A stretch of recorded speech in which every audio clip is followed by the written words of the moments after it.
Assalamualaikum warahmatullahi wabarakatuh. Di sini saya Fitri Hardianti dari PJJ Manajemen S1 MJ703 akan menjelaskan mengenai analisis kasus hubungan industrial. Di sini ada studi kasus yaitu PT sedang tidak baik-baik saja.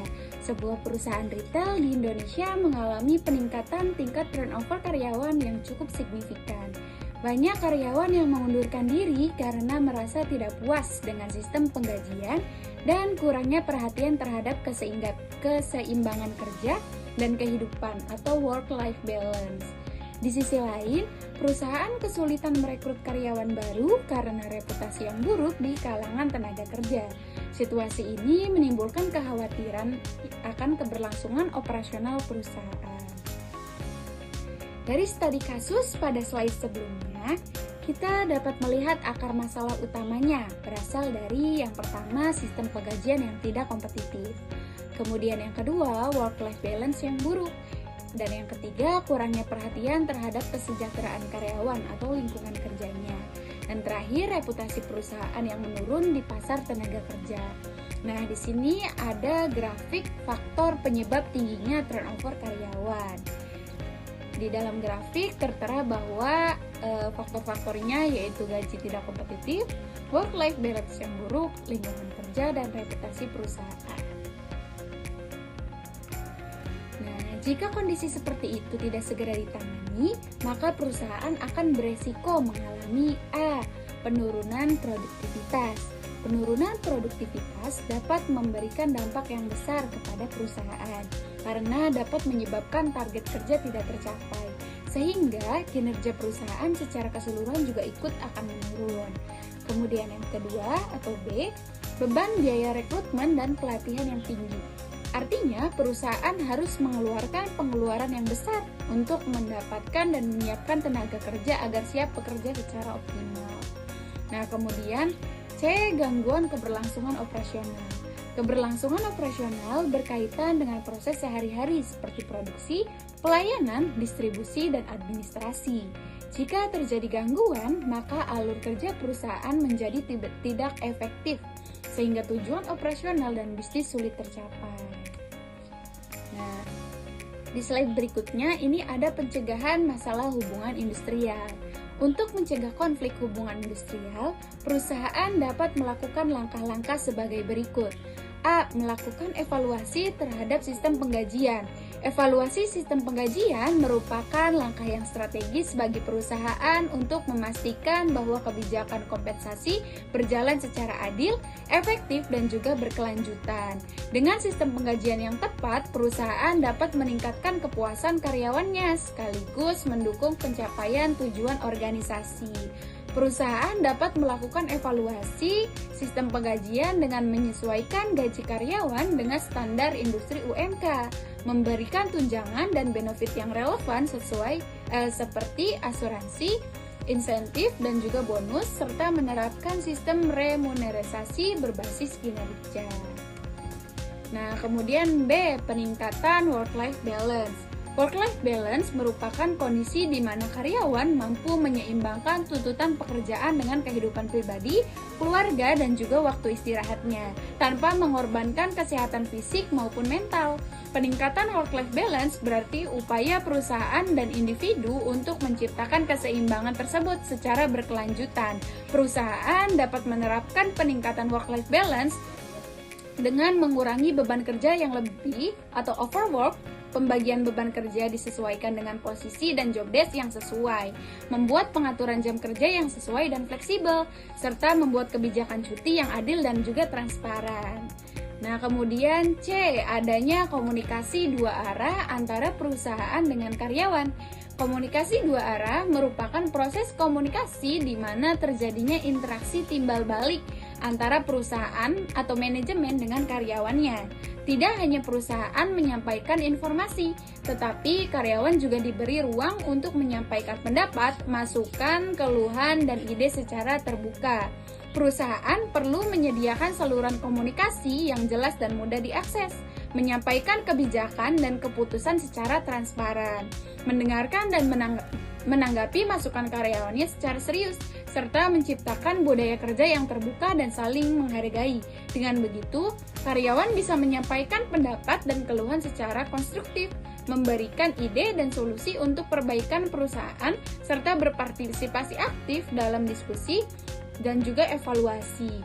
Dengan adanya komunikasi dua arah antar perusahaan dan karyawan, maka akan meningkatkan kepuasan dan juga motivasi kerja karyawan yang dapat mendorong inovasi dan perbaikan berkelanjutan bagi perusahaan. Nah, kemudian di sini ada peran serikat pekerja dan manajemen dalam menciptakan lingkungan kerja yang kondusif. Serikat pekerja dan manajemen memiliki peran yang saling melengkapi dalam menciptakan lingkungan kerja yang kondusif. Melalui komunikasi yang terbuka, kerjasama dan saling menghargai, hubungan industrial yang harmonis dapat terwujud dan memberikan manfaat bagi semua pihak. Peran serikat pekerja. Serikat pekerja berfungsi sebagai wakil dan pelindung kepentingan karyawan dalam hubungan kerja. Perannya antara lain, 1. Menyalurkan aspirasi karyawan. Nah, di sini serikat pekerja menjadi wadah penyampaian keluhan, saran, dan juga tuntutan karyawan. Kemudian mencegah konflik individual berkembang menjadi konflik besar. Yang kedua, melindungi hak dan kerja pekerja. Yang kedua, melindungi hak dan kesejahteraan pekerja. Nah, peran serikat pekerja mengawasi pelaksanaan pengaturan ketenaga kerjaan, kemudian memperjuangkan upah, tunjangan, keselamatan kerja, dan juga jaminan sosial. Kemudian yang ketiga, mendorong hubungan industrial yang harmonis. Nah, peran serikat pekerja yaitu mengutamakan dialog dan musyawarah dalam menyelesaikan masalah. Kemudian menjadi mitra strategis manajemen, bukan pihak yang berseberangan. Yang keempat, meningkatkan kesadaran dan disiplin kerja dengan mengedukasi anggota tentang hak dan kewajibannya, menjaga ketertiban dan etika kerja di lingkungan perusahaan. Nah, di sini peran manajemen. Manajemen memiliki peran penting dalam menciptakan iklim kerja yang sehat, produktif. Di sini perannya yaitu 1. Menyediakan kebijakan yang adil dan juga transparan, menetapkan aturan kerja yang jelas dan konsisten, menjamin sistem pengupahan, penilaian kinerja, dan promosi yang adil. Kemudian yang kedua, membuka ruang komunikasi dan dialog dengan mendorong komunikasi dua arah dengan karyawan dan serikat pekerja, menghargai masukan dan kritik secara konstruktif. Nah, kemudian yang ketiga, menjaga kesejahteraan dan keselamatan kerja, menyediakan lingkungan kerja yang aman dan juga sehat, memperlihatkan work-life balance dan kesehatan mental karyawan. Kemudian yang keempat, menghormati keberadaan serikat pekerja dengan mengakui serikat pekerja sebagai mitra kerja dan melibatkan serikat pekerja dalam mengambil keputusan terkait ketenaga kerjaan. Nah, di sini ada rekomendasi kebijakan berbasis praktik terbaik dalam manajemen hubungan industrial.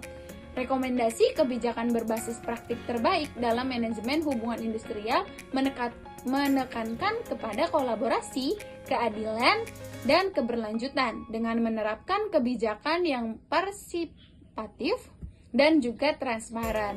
Perusahaan dapat menciptakan hubungan industrial yang sehat dan saling menguntungkan bagi semua pihak. Rekomendasi kebijakan manajemen hubungan industrial. Yang pertama, kebijakan pengembangan sumber daya manusia yang berkelanjutan. Nah, direkomendasikan dengan menyediakan pelatihan dan pengembangan kompetensi secara merata. Kemudian juga sistem promosi dan mutasi yang transparan. Nah, praktik terbaiknya yaitu career path yang jelas dan penilaian kinerja secara objektif dan juga terstruktur. Kemudian ada yang kedua, kebijakan penguatan peran serikat pekerja. Nah, di sini rekomendasinya yaitu mengakui serikat pekerja sebagai mitra yang strategis di perusahaan.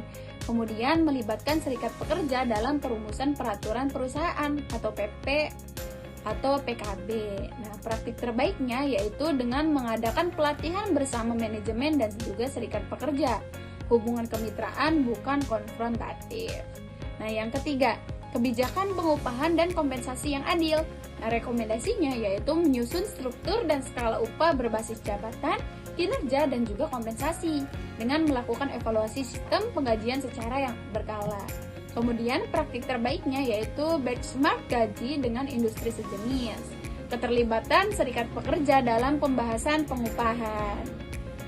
Baik, sekian presentasi dari saya. Kurang lebihnya mohon maaf. Wabillahi taufiq wal hidayah. Wassalamualaikum warahmatullahi wabarakatuh.